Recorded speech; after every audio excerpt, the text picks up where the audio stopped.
चलिए स्टार्ट करते हैं। पिछले क्लास में हमने इलेक्ट्रिक फील्ड देखा था डिस्ट्रीब्यूटेड चार्ज सिस्टम के कारण। तो डिस्ट्रीब्यूटेड चार्ज सिस्टम के कारण हमने कल सबसे पहला हमने देखा था रिंग के कारण, है ना। रिंग को अगर हम चार्ज दें तो इसके कारण इसके एक्सिस पर इलेक्ट्रिक फील्ड क्या आया था वो हमने देखा था। अगर इसका रेडियस r हो और ये डिस्टेंस x है तो यहाँ पर हमने इलेक्ट्रिक फील्ड का इंटेंसिटी निकाला था कल, याद है क्या? ठीक है। दूसरा हमने देखा था लाइन चार्ज के कारण। तो एक वायर था, उस पर चार्ज हमने दिया था, यूनिफॉर्मली डिस्ट्रीब्यूटेड था। इसके कारण यहाँ पर मान लो यहाँ से अल्फा एंगल बना रहा है, यहाँ से बीटा एंगल बना रहा था, तो d डिस्टेंस पर यहाँ पर हमने इलेक्ट्रिक फील्ड देखा था, याद है क्या? तो एक कंपोनेंट इधर आया था E1 k lambda by d sine alpha plus sign beta, और एक कंपोनेंट इधर आया था E पैरेलल या फिर E2 यह आया था k lambda by d cos beta minus cos alpha,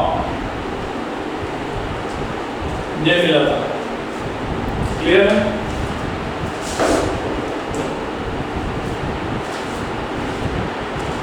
और रिंग के कारण क्या आया था? E इज इक्वल टू के क्यू, अगर चार्ज इसमें Q है तो k क्यू x अपॉन में r square plus x square की पावर 3/2 आया था। ये दो चीजें मिला था हमें पिछले क्लास में।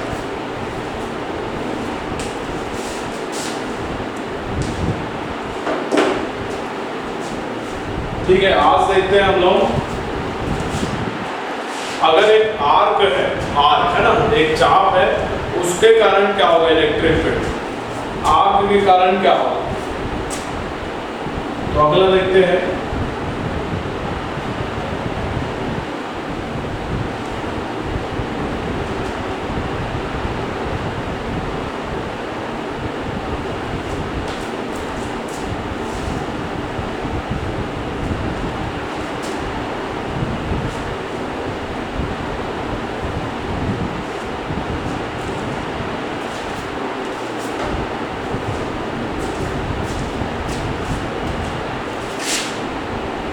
इलेक्ट्रिक फील्ड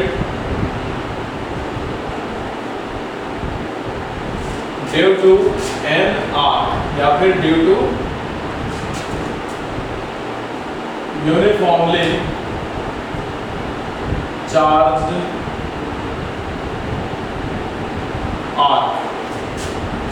ठीक है, तो यहां पर देखो एक आर्क है इस तरीके से, और ये आर्क जो है वो यूनिफॉर्मली चार्ज है। तो इसके कारण इसके सेंटर पर मान लेते हैं रेडियस r है, और ये आर्क जो है एंगल बना रहा है अल्फा। तो इसके सेंटर पर हमें बताना है इलेक्ट्रिक फील्ड का इंटेंसिटी क्या होगा। क्लियर है? ये आर्क है, ये इसका रेडियस है कैपिटल R, ये एंगल बना रहा है अल्फा। तो हमें यहाँ पर बताना है इलेक्ट्रिक फील्ड का इंटेंसिटी क्या होगा। ठीक है, तो इसको हम किससे निकालेंगे? इसको हम निकालेंगे इंटीग्रेशन के थ्रू, जैसे हमने कल किया था वैसे ही इसको भी सॉल्व करेंगे।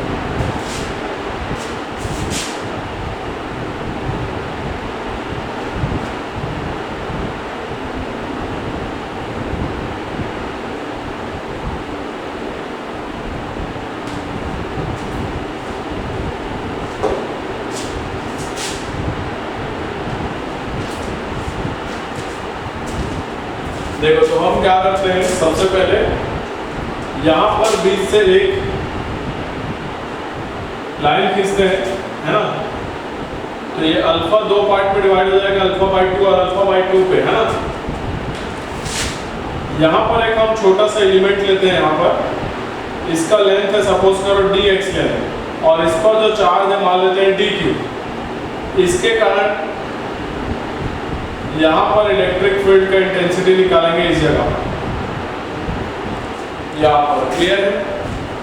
तो सपोज करो हमने ये एलिमेंट लिया है थीटा एंगल पर, और ये जो एंगल बना रहा है डी थीटा एंगल बना रहा है।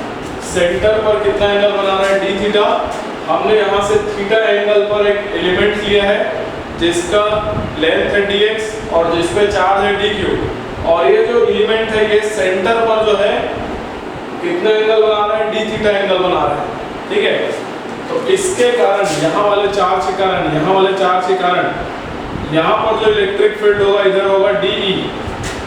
मान लेते हैं कितना इलेक्ट्रिक फील्ड DE है ना। तो इस DE का दो कंपोनेंट कर सकते हैं हम लोग, एक इधर आ जाएगा एक इधर। अगर ये थीटा है तो ये थीटा हो जाएगा, तो इधर वाला कंपोनेंट मान लेते हैं DE1 और इधर वाला कंपोनेंट है मान लेते हैं DE2। नीचे वाला कंपोनेंट DE1 और इधर वाला कंपोनेंट DE2। क्लियर है।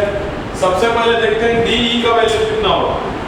तो DE कितना होगा बच्चों? DE किसके कारण है? DQ चार्ज के कारण है। तो यहाँ पर DE का वैल्यू क्या मिलेगा?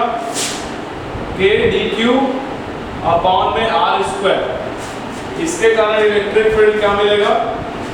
K DQ अपॉन में R स्क्वायर, ठीक है। तो यहाँ से देखो क्या हो जाएगा K, अच्छा इसको रहने दो। DE1 की जगह क्या लिखेंगे? DE1 जो होगा हमारा ये होगा DE cos थीटा। इसका इधर कंपोनेंट थीटा के साइड क्या होगा? DE cos theta. और DE2 क्या होगा? इसका इधर वाला कंपोनेंट क्या होगा? DE sin theta. तो एक कंपोनेंट है cos थीटा और दूसरा वाला है sin थीटा। क्लियर है। तो DE1 और DE2 किसके कारण आ रहा है? इस छोटे से एलिमेंट के कारण आ रहा है। ये जो DQ एलिमेंट है उसके कारण है DE1 और DE2। क्लियर है। अब देखते हैं DQ का वैल्यू क्या होगा। उसके पहले DQ को देख लो। DQ हमारा क्या है? मान लेते हैं यहाँ पर लैम्डा जो है वो है लीनियर चार्ज डेंसिटी। लैम्डा क्या है? Linear charge density. लैम्डा क्या होता है? Charge per unit length. Lambda क्या होता है? Charge per unit length. तो यहाँ पर लैम्डा है लीनियर चार्ज डेंसिटी, तो हमें dx लेंथ का चार्ज चाहिए। अगर हमें लैम्डा पता है लीनियर चार्ज डेंसिटी होता है, तो अगर हमें dx लेंथ का चार्ज चाहिए तो कैसे करेंगे? लैम्डा से मल्टीप्लाई कर देंगे। तो dq इज इक्वल टू क्या मिलेगा हमें? dq इज इक्वल टू मिलेगा लैम्डा डॉट dx। क्लियर है। ये dq का वैल्यू मिल गया। dq हमें क्या मिल रहा है? लैम्डा डॉट dx, ठीक है। अब ये जो हमने छोटा सा यहाँ पर आर्क लिया उसको अलग से बनाना है। अलग से बनाएंगे तो कुछ ऐसे दिखाई देगा। ये क्लियर दिखे इसलिए मैंने इसको थोड़ा बड़ा बनाया है यहाँ पर। तो ये r है रेडियस और ये dx हमारा आर्क है, और ये एंगल कितना बना रहा है? d theta. कितना एंगल बना रहा है? d theta. एंगल कितना बना रहा है? d theta. समझ में आ रहा है। तो हम जानते हैं एंगल इज इक्वल टू क्या होता है? Arc upon radius. तो यहाँ से बताओ एंगल d थीटा बराबर क्या लिखेंगे? dx by r। dx बराबर क्या लिख सकते हैं यहाँ से? r dot d theta. dx बराबर क्या लिख सकते हैं? r डॉट d थीटा, है ना। तो यहाँ से dq कितना था हमारा? Lambda dot dx। तो dq बराबर क्या लिख सकते हैं? लैम्डा डॉट dx, है ना। और dx की जगह क्या लिख सकते हैं? r dot d theta. तो dq हमारा क्या आ जाएगा? Lambda dot r dot d theta. ये हमारा क्या आ गया? dqr। समझ में आ रहा है। तो dq हमें क्या मिल रहा है? Lambda dot r dot d theta. ये dq मिल रहा है। क्लियर है बच्चों। dq बराबर क्या मिल रहा है? Lambda dot r dot d theta. अब इसको हम यहाँ पर पुट कर दें यहाँ पर, तो d क्या मिलेगा? d क्या है हमारा? k dq by r square, है ना। dq का वैल्यू यहाँ पुट कर दो तो k lambda dot r dot d theta by r square. तो एक r से एक r कैंसिल हो जाएगा, क्या मिलेगा? k lambda by r dot d theta. ये DE मिल जाएगा। DE क्या मिल रहा है? k lambda by r dot d theta. Clear है। क्या आ जाएगा k lambda by r dot d theta. अब हमें चाहिए dE1। dE1 कितना है? dE1 हमारा है dE cos थीटा। तो इस dE का वैल्यू यहां पर पुट कर दो, k lambda by r cos theta को पहले लिखते हैं डॉट d थीटा। ये dE1 मिल गया। तो dE1 किसके कारण है? इस छोटे से एलिमेंट के कारण है dE1। अगर हमें कंप्लीट आर्क के कारण चाहिए यहां से यहां तक, तो हमें क्या करना पड़ेगा? E1 अगर निकालना है कंप्लीट आर्क के कारण, तो हमें dE1 का इंटीग्रेशन करना पड़ेगा। कहां से कहां तक? यहां से यहां तक। तो इधर क्या है? अल्फा बाई 2 एंगल है और आगे अल्फा बाई 2 एंगल है। तो लिमिट लगाएंगे हम लोग माइनस अल्फा बाई 2 से अल्फा बाई 2 तक, ये लिमिट लगाएंगे। क्लियर है? तो यहाँ से देखो क्या आ जाएगा, इंटीग्रेशन माइनस अल्फा बाई 2 से अल्फा बाई 2 और dE1 की जगह आ जाएगा k lambda by r cos theta dot d theta, ये आ जाएगा। अब k lambda by r constant है, बाहर हो जाएगा, तो उसको बाहर कर दो। k lambda by r को बाहर कर दो। cos थीटा का इंटीग्रेशन क्या होता है? sin theta. तो cos थीटा की जगह रख देंगे sin थीटा और लिमिट लगा देंगे माइनस अल्फा बाई 2 से प्लस अल्फा बाई 2 तक, ये लिमिट हो जाएगा। ठीक है, तो अब लिमिट रख दो, याद आएगा k lambda by r sin alpha by 2 minus sin minus alpha by 2। ठीक है, ये लिमिट आ जाएगा। अब याद रखना sin माइनस थीटा जो है माइनस साइन थीटा के बराबर होता है। तो यहाँ पर ऑलरेडी माइनस है, प्लस हो जाएगा। तो sine alpha by 2 sine alpha by 2 दो बार है ना, तो 2 आ जाएगा। 2k lambda by r sine alpha by 2। तो ये हमारा E1 का वैल्यू है। तो E1 हमारा क्या मिल रहा है? 2k lambda by r sine alpha by 2। इसको आप लोग याद रखेंगे, 2k lambda by r sine alpha by 2। Clear है? सिमिलरली हम लोग dE2 का वैल्यू निकाल सकते हैं, इसका वैल्यू निकाल सकते हैं dE2 का। तो सिमिलरली निकाल लीजिए उसको भी।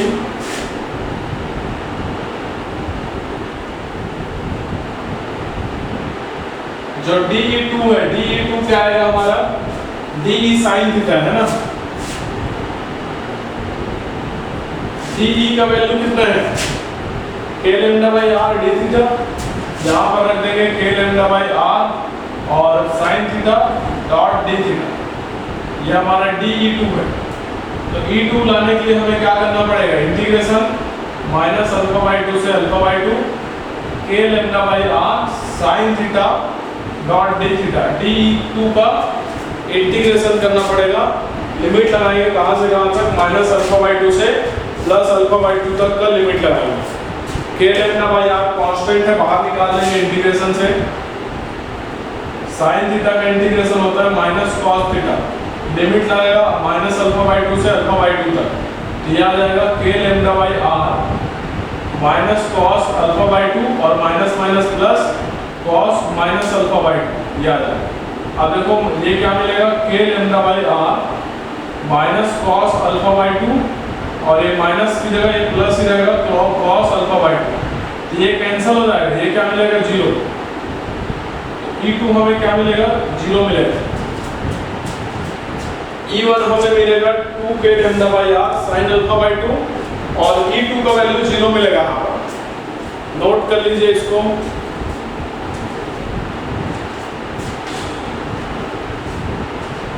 नोट कर लीजिए।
नोट कर लिए।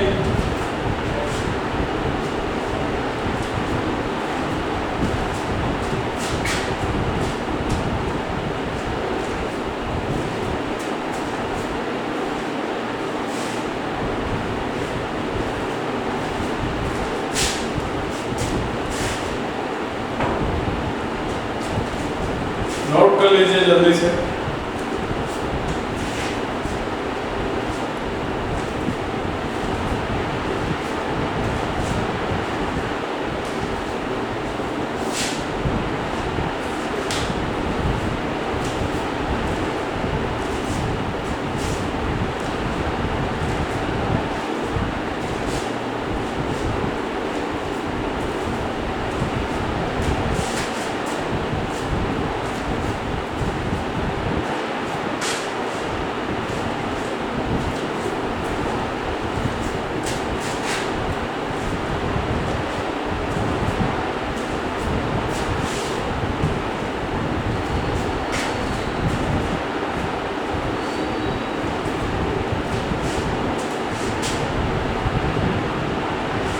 चलो क्वेश्चन देखते हैं इस पर।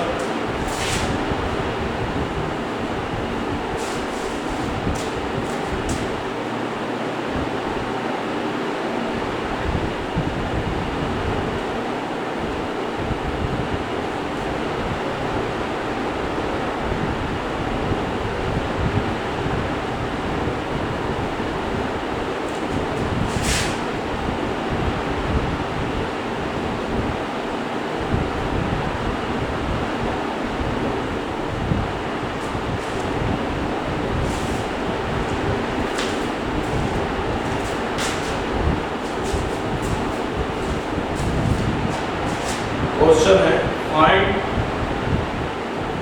Electric field at O, point O है ना। तो पहला है ये रिंग है, यूनिफॉर्मली चार्ज है, इसके कारण इसका रेडियस है R। यहाँ पर पॉइंट O पर हमें बताना है इलेक्ट्रिक फील्ड का इंटेंसिटी क्या होगा, है ना।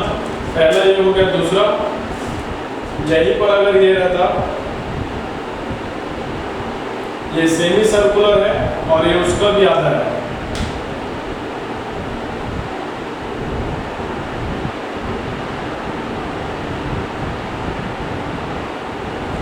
ठीक है। ये दो क्वेश्चन है। लैम्डा यहाँ पर है लीनियर चार्ज डेंसिटी।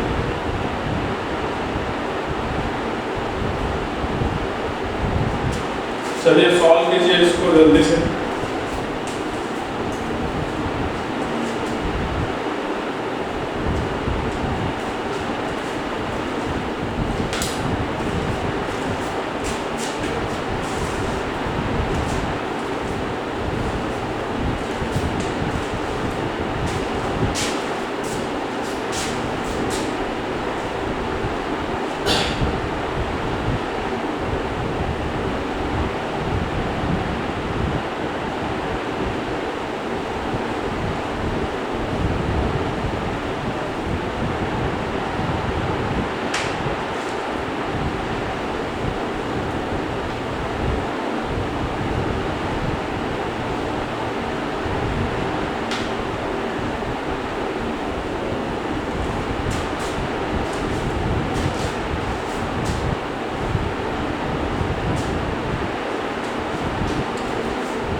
देखो तो इसके कारण जो इलेक्ट्रिक फील्ड होगा ना वो इधर होगा नीचे की तरफ E, है ना।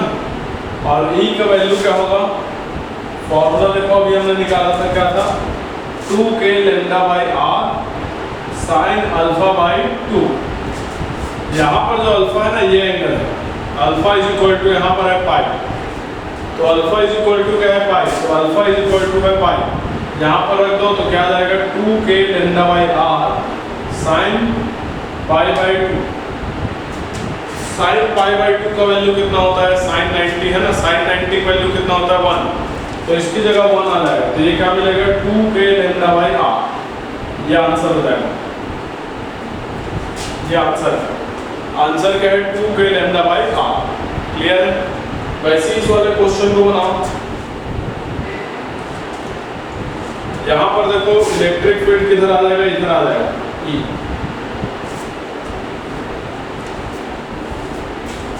कितना आएगा देखो, सेम फॉर्मूला में रखेंगे।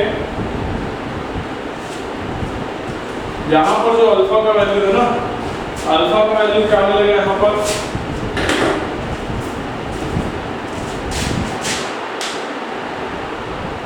अल्फा इज इक्वल टू मिलेगा पाई बाय 2। यहाँ पर जो अल्फा मिलेगा, अल्फा इज इक्वल टू मिलेगा पाई बाय 2।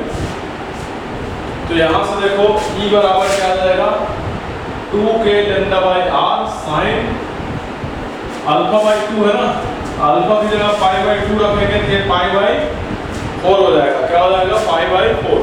तो साइन पाई बाय 4 ये मिलेगा 2k lambda by R sine pi by 4 का वैल्यू होता है 1/√2।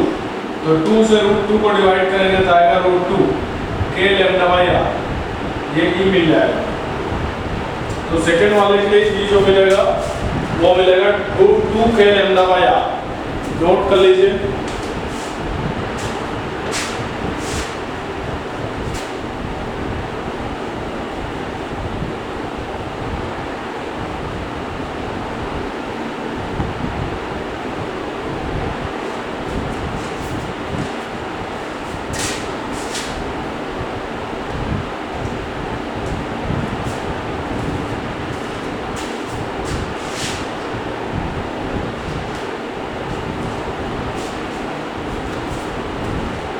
नोट कर लीजिए, फिर आगे बढ़ेंगे।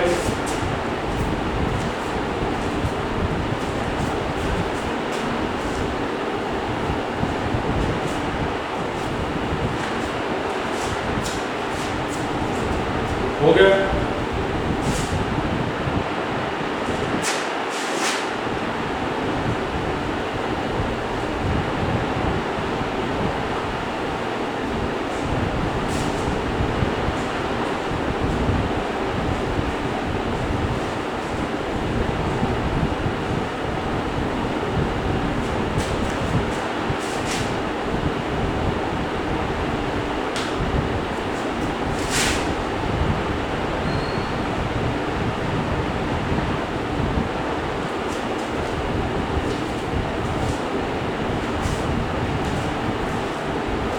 अगला देखते हैं next, electric field due to uniformly charged disc. ठीक है, तो एक डिस्क है ना, डिस्क सब लोग जानते हैं, प्लेट के जैसा होता है ना डिस्क। अब इसको हमने चार्ज दिया Q है ना, वो चार्ज कहां पर डिस्ट्रीब्यूट होगा, इसके सरफेस पर डिस्ट्रीब्यूट हो जाएगा। ठीक है, इसके कारण हमें इसके एक्सिस पर पॉइंट P है x डिस्टेंस पर, सपोज करो इसका रेडियस है कैपिटल R। ठीक है, तो यहां पर हमें इलेक्ट्रिक फील्ड चाहिए,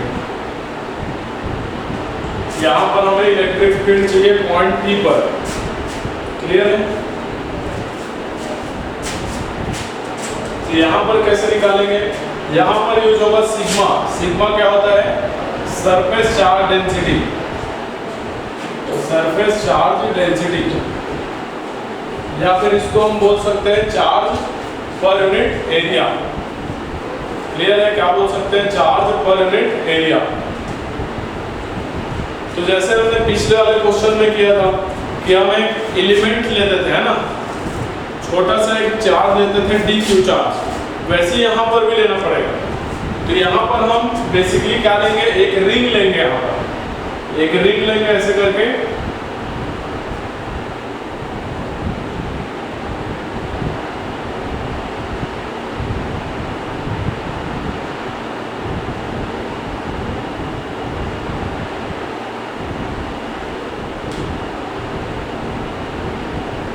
अब ये जो रिंग है इसका रेडियस मान लेते हैं स्मॉल r है, और इसका जो थिकनेस है वो है dr, और इस रिंग पर जो चार्ज है वो है dq, इस पर जो चार्ज है वो है dq। ये जो बाहर दिख रहा है ये डिस्क है, और ये जो अंदर दिख रहा है ये एलिमेंटल रिंग है। समझ में आ रहा है क्या है ये? Elemental ring. ठीक, अब देखो अगर हम बात करें इस रिंग की, जो हमने एक एलिमेंटल रिंग लिया है, अगर उस रिंग को हम बाहर निकाल के ऐसे तोड़ के ऐसे सीधा करें, तो ये रिंग कैसे दिखाई देगा? ऐसे दिखाई देगा ये रिंग।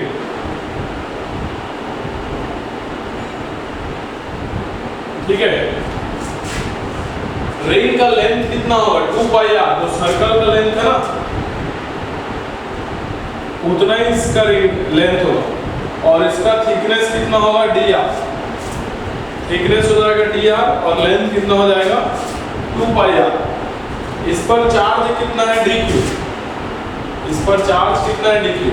अगर हमसे पूछा जाए कि बताओ इसका एरिया कितना है, तो एरिया कितना आ जाएगा? डी ए देंगे इसका नाम एरिया का, और एरिया कितना होगा? 2 pi r dot d r. ये एरिया हो जाएगा। एरिया क्या हो जाएगा? 2 pi r dot d r. Clear है बच्चों यहाँ तक? इस पर जो चार्ज होगा डी क्यू बराबर क्या लिखेंगे? Sigma dot D A. Sigma क्या है? Surface charge density, charge per unit area. कितने एरिया का चाहिए? डी एरिया का चार्ज चाहिए, तो डी क्यू बराबर सिग्मा डॉट डी ए। और डी ए की जगह क्या लिख सकते हैं? 2 pi r dot d are. तो यहाँ से देखो डी क्यू बराबर क्या आ जाएगा? Sigma dot 2 pi r dot d r. ये डी क्यू आ जाएगा हमारा। यहाँ तक क्लियर है क्या सभी को? अब देखो रिंग के कारण उसके एक्सिस पर इलेक्ट्रिक फील्ड का इंटेंसिटी हमने पिछले क्लास में निकाला था। तो यहाँ पर इस रिंग के कारण जो इलेक्ट्रिक फील्ड होगा वो कितना होगा? डीई होगा। डीई इज इक्वल टू क्या होगा? के। इस पर चार्ज कितना है? डी क्यू एक्स अपॉन में इसका रेडियस है R square plus x square की पावर 3/2। ये डीई हो जाएगा हमारा।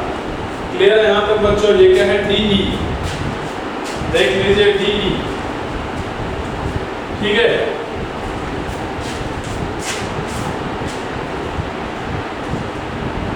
यहां से इस वाले ट्राइंगल देखो, यहां पर एक ट्राइंगल बनाएंगे ऐसे इस वाले के। तो इस ट्राइंगल में r बाई x करने से क्या मिलेगा? tan theta.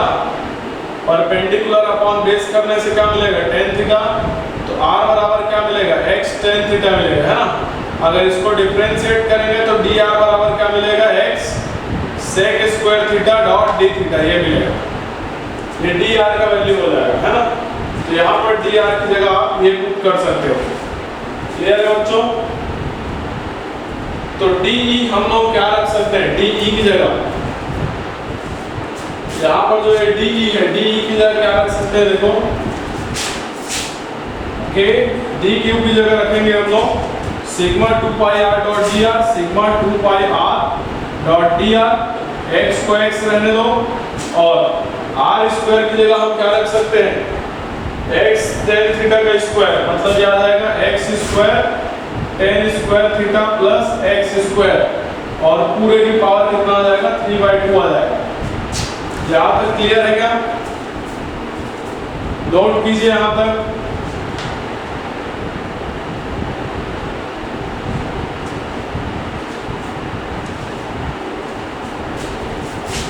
यहाँ से x स्क्वायर कॉमन ले लेते हैं तो क्या मिलेगा? k sigma 2 pi r dot d are, है ना? डी आर की जगह ये रख सकते हैं। अभी डी आर रहने दो upon x। x square common लेंगे तो यहाँ पावर 3/2 है, 2 से 2 कैंसिल हो जाएगा, तो x की पावर क्या मिलेगा? 3। और यहाँ क्या मिलेगा? tan स्क्वायर थीटा प्लस 1 की पावर 3/2 मिलेगा, है ना? अब नेक्स्ट स्टेप में k सिग्मा 2 पाई r, k सिग्मा 2 पाई r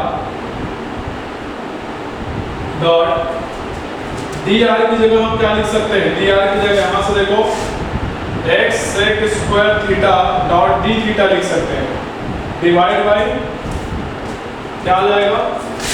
x की पावर 3 और tan स्क्वायर थीटा प्लस 1 कितना हो जाएगा? sec square theta. तो sec स्क्वायर थीटा से पावर 2 कैंसिल हो जाएगा, क्या बचेगा? sec क्यूब थीटा बचेगा। नीचे क्या बचेगा? sec cube theta. ठीक है बच्चों, और एक x यहाँ पर ऑलरेडी था, इसको रहने दो। अब जो जो चीज कैंसिल हो रहा है उसको कैंसिल कर देंगे। क्या क्या कैंसिल हो जाए देखो, x से x sec स्क्वायर से sec कैंसिल हो जाएगा, है ना, और यहाँ पर x से 2x कैंसिल हो जाएगा, तो कैंसिल कर दो, तो क्या बचेगा k सिग्मा 2 पाई r, है ना, d थीटा बचेगा ऊपर और नीचे क्या बचेगा sec थीटा, यही बच रहा है क्या, ये हमें मिल रहा है de का वैल्यू। अब de को हम लोगों को क्या करना पड़ेगा, इंटीग्रेट करना पड़ेगा, है ना, कहां से कहां तक लिमिट लगा देंगे हम लोग, तो हम लोग कहां से स्टार्ट कर रहे हैं, 0 से स्टार्ट कर रहे हैं और कहां तक जाना है हमें, कैपिटल R तक, तो वहां तक करेंगे तो क्या आ जाएगा, हमें कंप्लीट इलेक्ट्रिक फील्ड मिल जाएगा। तो यहाँ तक नोट कीजिए, फिर मिटाना पड़ेगा, नोट कर लीजिए यहाँ तक।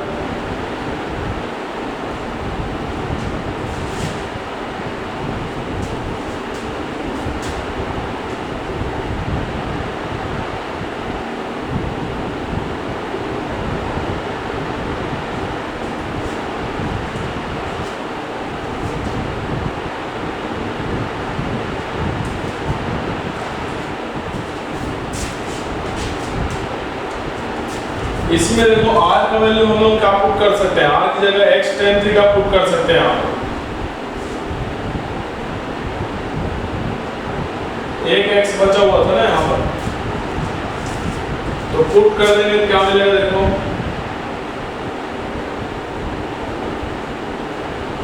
de जो मिलेगा हमें, ये मिलेगा k सिग्मा 2 पाई और r की जगह क्या आ जाएगा, x tan theta dot d theta divide by क्या होगा, x sec थीटा, ये मिलेगा, तो x से x कैंसिल हो जाएगा, क्या बच रहा है, k sigma 2 pi tan theta by sec theta dot d theta मिल रहा है।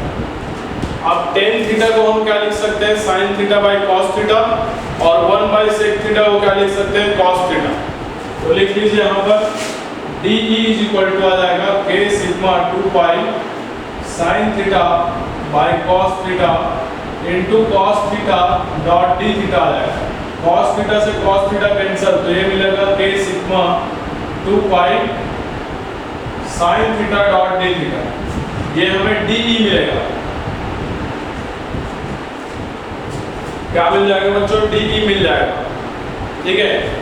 हमें क्या चाहिए, कंप्लीट इलेक्ट्रिक फील्ड चाहिए E, तो E क्या होगा, इंटीग्रेशन होगा de का, लिमिट कहां से कहां तक, 0 से R, हमें ऐसे एलिमेंटल रिंग यहां से सेंटर से स्टार्ट करके कहां तक जाना है, R डिस्टेंस तक जाना है, R रेडियस तक जाना है, तो इसका इंटीग्रेशन करेंगे तो हमें इलेक्ट्रिक फील्ड मिलेगा, तो क्या मिलेगा देखो, k सिग्मा 2 पाई, ये तो कांस्टेंट है, बाहर हो जाएगा, इंटीग्रेशन 0 से r sin theta dot d theta, तो sin थीटा का इंटीग्रेशन क्या होता है, माइनस cos थीटा, तो यहाँ पर लिख दीजिए k sigma 2 pi minus cos theta और लिमिट आ जाएगा 0 से r। अब हम लोग ये लिमिट नहीं रख सकते ना, ये r का लिमिट है, थीटा में नहीं रख सकते, तो cos थीटा को हमको चेंज करना पड़ेगा, यहाँ तक नोट कीजिए।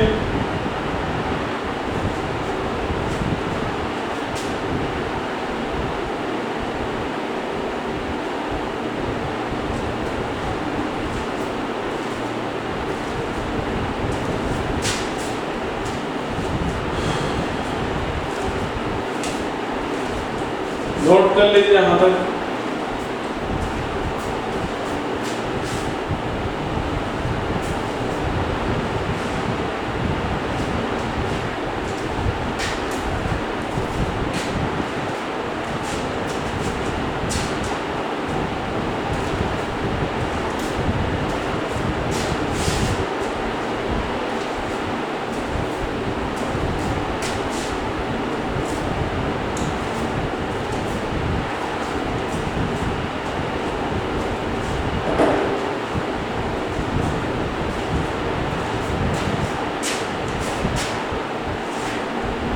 चलो इधर का मिटा देता हूँ यहाँ पर।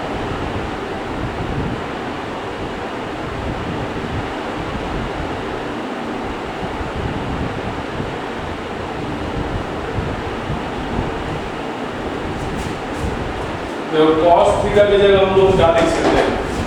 तो ये जो हमने छोटा सा ट्राइंगल बनाया था, इसको अगर देखो ऐसे एक ट्राइंगल हमने बनाया था, है ना? तो यहाँ पर देखो यही थीटा था, ये देखो ये क्या था, ये x था, ये स्मॉल r था, ये क्या मिलेगा? Under root are square plus x square मिलेगा। तो यहाँ पर cos थीटा लिखने से क्या होगा? बेस अपॉन हाइपोटेनियस, मतलब x बाई दिस। इसको हम यहाँ पर पुट करेंगे तो e की जगह e इज इक्वल टू क्या आ जाएगा? k सिग्मा 2 पाई और माइनस x अपॉन में under root are square plus x square के, और ये लिमिट आ जाएगा 0 से कैपिटल आर। तो एक बार आप r की जगह कैपिटल R रखें और एक बार 0 रखें तो क्या मिलता है देखिए। और k की जगह क्या लिख सकते हैं हम लोग? 1/4 पाई एप्सिलॉन नॉट, तो वो भी रख दीजिए 1/4 पाई एप्सिलॉन नॉट, और ये है सिग्मा इंटू 2 पाई, और अपर लिमिट रखेंगे तो minus x by under root are square plus x square, और माइनस माइनस प्लस 0 रखेंगे तो x बाय ये क्या आ जाएगा? x ही आ जाएगा ना, 0 का स्क्वायर देखो क्या आ जाएगा? 0 प्लस एक्स स्क्वायर, तो एक्स स्क्वायर मिलेगा ना, एक्स स्क्वायर क्या मिलेगा? x मिल जाएगा बाहर रूट से, तो ये देखो क्या आ रहा है? 2 पाई, पाई से कैंसिल करेंगे तो ऊपर आ जाएगा सिग्मा और नीचे आ जाएगा 2 पाई, तो सॉरी 2 एप्सिलॉन नॉट, और ये 1 हो जाएगा तो 1 को सामने लिख लो minus x by under root are square plus x square. तो ये हमारा इलेक्ट्रिक फील्ड है, ये आंसर है, ये आंसर है, ठीक है। तो अगर एग्जाम में आता है डिस्ट्रीब्यूटेड चार्ज के कारण इलेक्ट्रिक फील्ड, तो आपको इसी तरीके से दिमाग लगा के निकालना पड़ेगा, आपको इंटीग्रेशन करना पड़ेगा, है ना, थोड़ा सोचना पड़ेगा कैसे निकालेंगे, लिमिट कहाँ से कहाँ तक रखें, ये सब चीज आपको सोचना पड़ेगा। नोट कर लीजिए। तो यहाँ पर जो फाइनल आंसर आएगा ये आएगा सिग्मा बाई 2 एप्सिलॉन नॉट, लिख देते हैं इसको यहाँ पर।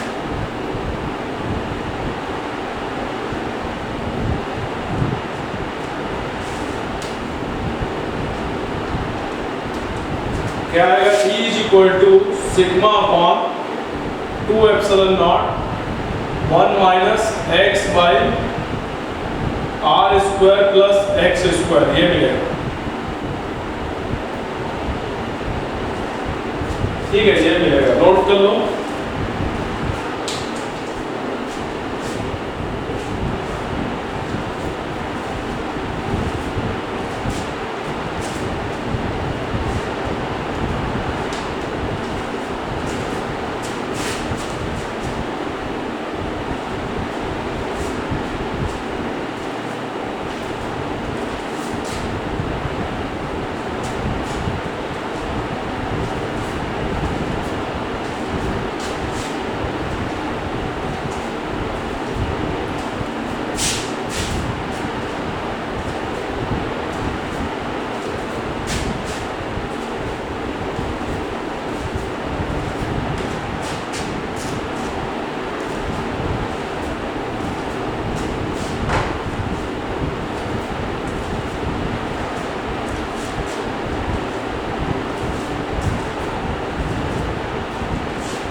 हो गया?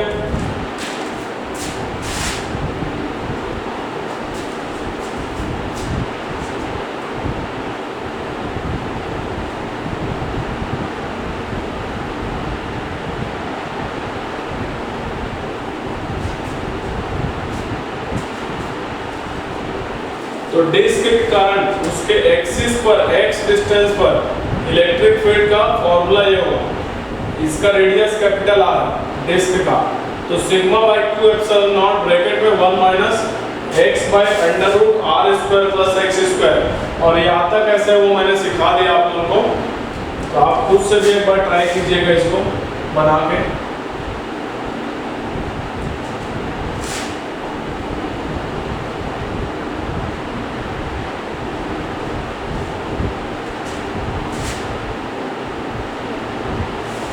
अब देखो इसी का एक केस है, अगर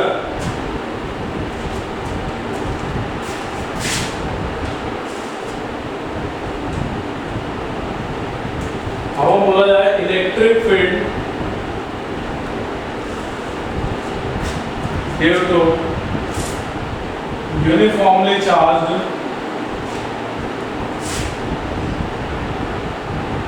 प्लेन शीट, इसके कारण बताओ। कुछ इस तरीके से रहेगा plane sheet, infinite plane sheet लिख लो।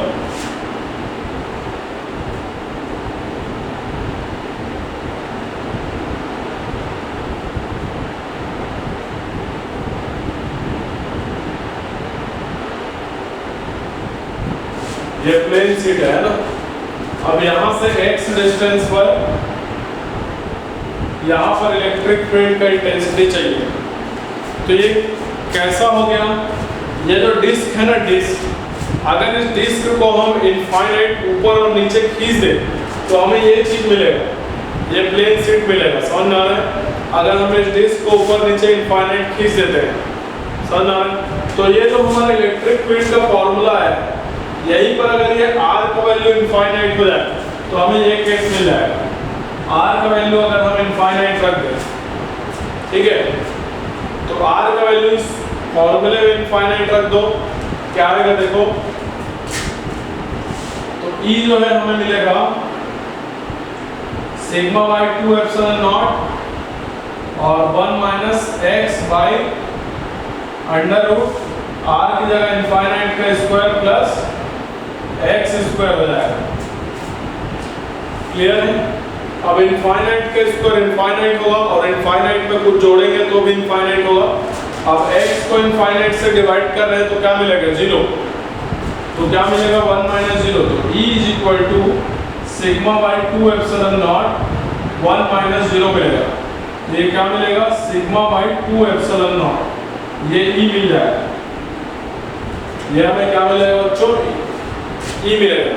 तो यहाँ पर याद रखना, प्लेन शीट के कारण इलेक्ट्रिक फील्ड जो होता है उससे इधर डिस्टेंस पर देख रहे हैं तो कितना मिल रहा है, सिग्मा बाई 2 एप्सिलॉन नॉट। ये जो फॉर्मूला है ये x पर डिपेंड नहीं कर रहा है, समझ में आ रहा है? मतलब इसके पास में सेम रहेगा electric field, sigma by 2 epsilon not, x पर डिपेंड नहीं कर रहा है। ये ज़्यादा डिस्टेंस नहीं है, थोड़ा पास के डिस्टेंस है, ठीक है। नोट कर लीजिए इसको भी।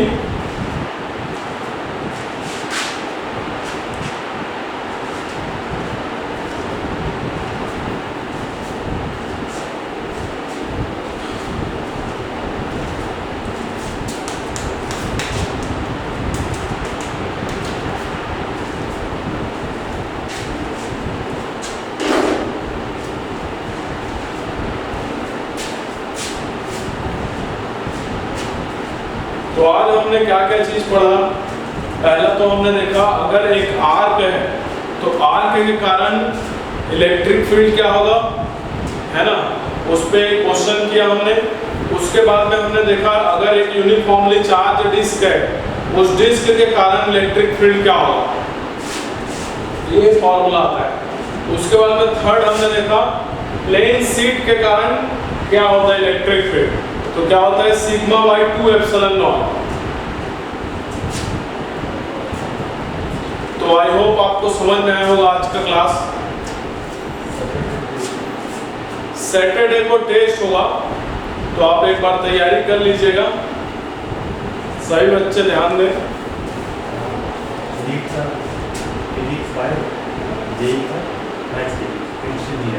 हाँ, नीट वालों का जो होगा वो फिजिक्स और बायो का होगा और जेई वालों का फिजिक्स और मैथ्स का रहेगा, केमिस्ट्री का नहीं रहेगा इस सैटरडे। तो आप तैयारी कीजिए, ऑल द बेस्ट, मिलते हैं अगले क्लास में।